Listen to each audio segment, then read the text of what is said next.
Chaque fois que tu vas devoir aller dans une autre dimension de ta vie, chaque fois que tu vas devoir progresser, chaque fois que tu vas devoir quitter une étape pour aller vers une autre étape, il te faudra la foi. Parce que le monde spirituel, parce que la vie, elle est spirituelle. En parenthèse, les affaires, c'est spirituel. Ok, donc le monde des affaires, c'est un monde spirituel. Et tout est contrôlé depuis le monde spirituel. Ok, quelqu'un dit Amen. C'est en cela que nous avons un avantage. Maintenant, il faut prendre notre avantage. Donc, nous parlons des ennemis qui empêchent la manifestation de la foi. Parce que lorsque quelqu'un n'a pas la foi, il ne peut pas vivre. Parce qu'il est écrit que le juste vit par la foi. Celui qui a reçu Jésus, celui qui est enfant de Dieu, celui qui est disciple de Jésus doit apprendre à vivre uniquement par la foi.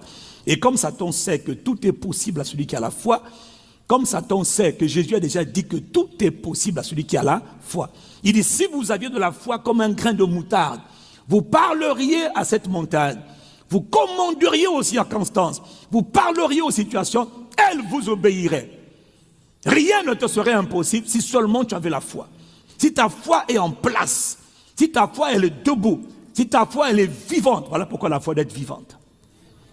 Parce que beaucoup marchent avec une foi qui est morte. Elle ne marche plus du tout, comme une voiture qui est dans la maison mais qui ne marche pas. Belle mais elle ne marche pas. La foi est capitale pour vivre. La foi est indispensable pour vivre sur la terre des vivants. De quelle foi on parle? De la foi en Dieu, qui est le Dieu suprême. La foi en une divinité. Or, nous, on ne parle pas d'une divinité ordinaire, on parle du Dieu de toute divinité. De celui qui est le Dieu des dieux. Quelqu'un dit Amen. Aucun agent de Satan, aucun fils du diable ne marche avec les puissances, les divinités des eaux, des airs, de la terre, des forêts, là, des montagnes, là, des cimetières, donc du Hadès. Aucun homme ne marche avec ses esprits de haut rang, ses principautés, ses puissances, s'il n'a pas confiance en elles.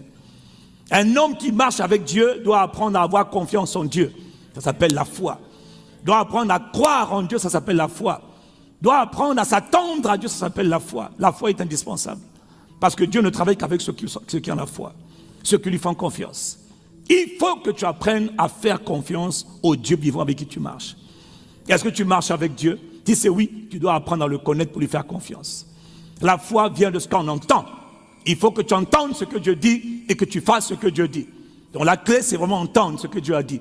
Même quand ça paraît déraisonnable, même quand ça paraît ridicule, même quand ça paraît insensé, je dois apprendre à faire ce que Dieu a dit.